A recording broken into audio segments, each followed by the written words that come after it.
toes, drop the belly, and inhale, open the chest, look forward.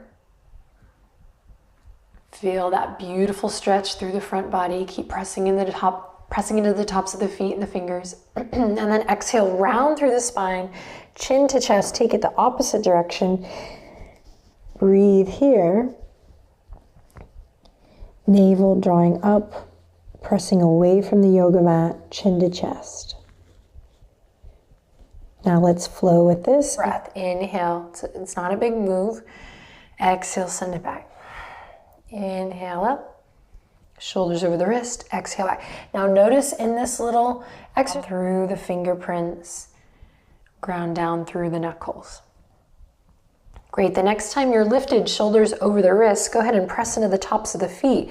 Now uncurl the exercise, what's happened to your fingers and that hand to earth connection already. See if you can reestablish that connection. Press into the index finger and thumb.